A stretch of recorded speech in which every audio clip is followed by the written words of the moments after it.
I'm Chris Quackenbush.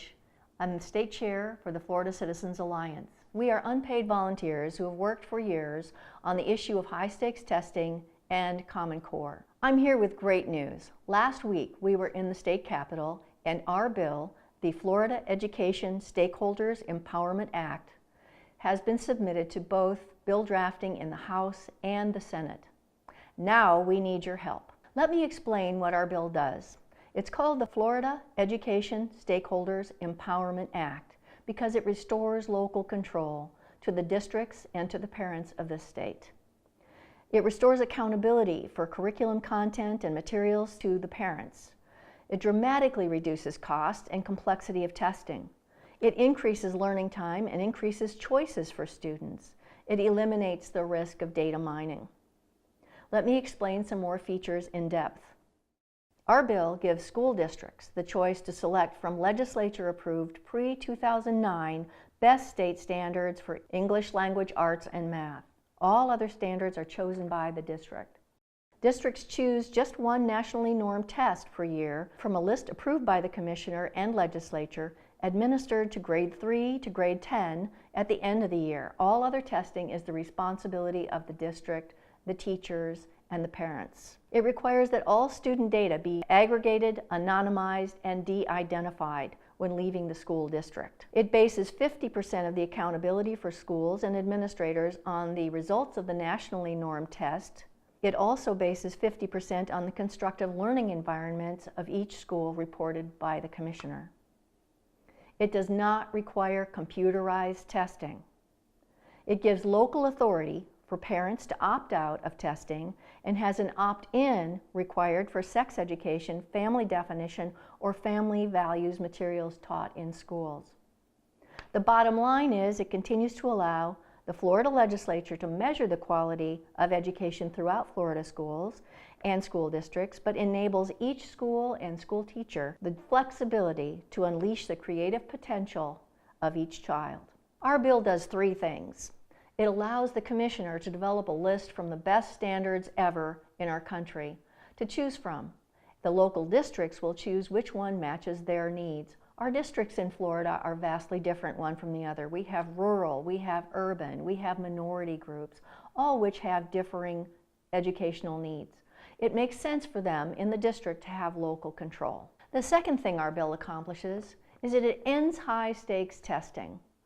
No one test should determine the fate of a child or divert their attentions into remedial training rather than the education that they would perhaps otherwise like.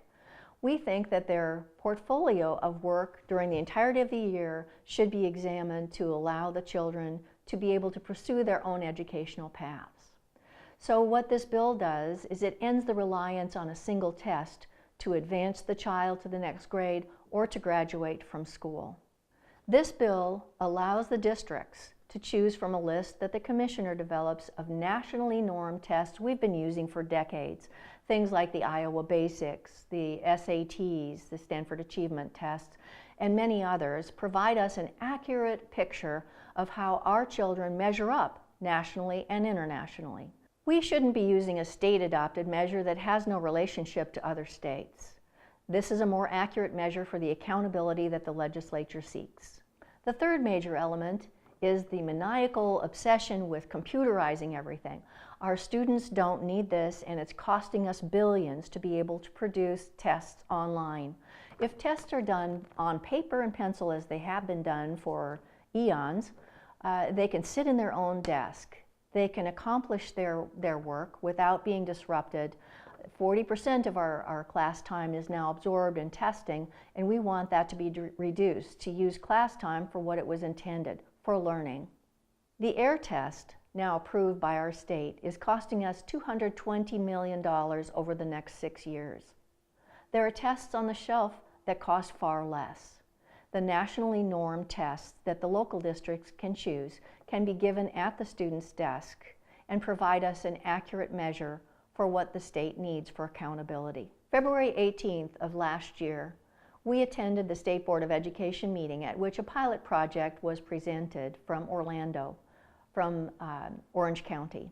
And after the pilot project was presented, Gary Chartrand, the chair of the State Board of Education, concluded that it would be upwards of $2 billion for us to implement Common Core. And yet, where has this ever been presented to the taxpayers? The taxpayers are on the hook for this huge amount of money, and not only for the implementation, but for the follow-on, for the number of computers that would be needed in order to implement statewide computerized testing for all grades, which is educationally inappropriate anyway, and should be eliminated. By doing our testing on paper, we accomplish a lot more. We also control the data that our children are entering in those tests. We want to make sure that data mining is not in their future. We want to make sure that we can aggregate the results rather than giving students individually identifiable information to some nebulous computer company who will use it in a way that we are not in control of. Parents need to control the data about their children to stop data mining. Taxpayers need to be involved in this because their future is dependent on what our children learn, how they learn it, and how much it costs to learn. We have to stop these costs that are going to computer companies and stakeholders in this that have raised the maniacal obsession for testing to a peak that is robbing our children of the time in the classrooms to learn. So how are we going to accomplish these three things together? We've been to Tallahassee, our bill is in bill drafting. Now we're relying on you to help us bring it home. We have an event, March 5th. We're going to the Capitol, and we're going to bring everyone we can to the Capitol to let the legislators know we want them to stop posturing and start accomplishing something for our children. There's something in this bill for everyone to love, and on March 5th, we want you to come to Tallahassee, arriving 10 or 11 in the morning. We will gather. We will have a press conference on the 22nd floor of the Capitol building itself. We want you to join in this, and many of you will be speaking at this press conference in the Capitol.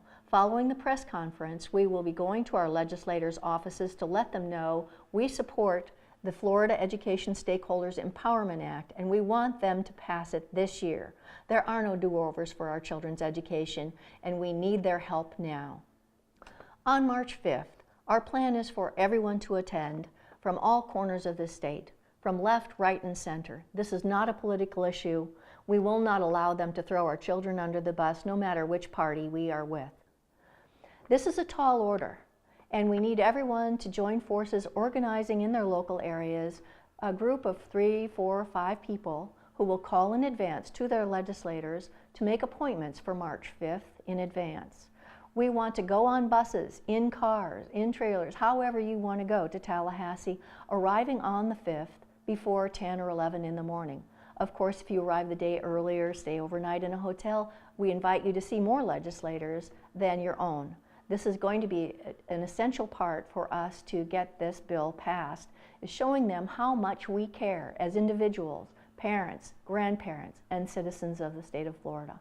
We are looking for you to volunteer as bus captains, organizers, team leaders, and thinkers and media control people. There are a number of volunteer slots that need to be filled in order to make this event successful.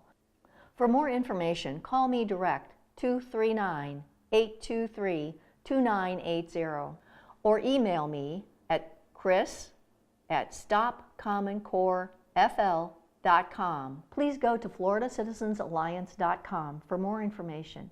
Thank you.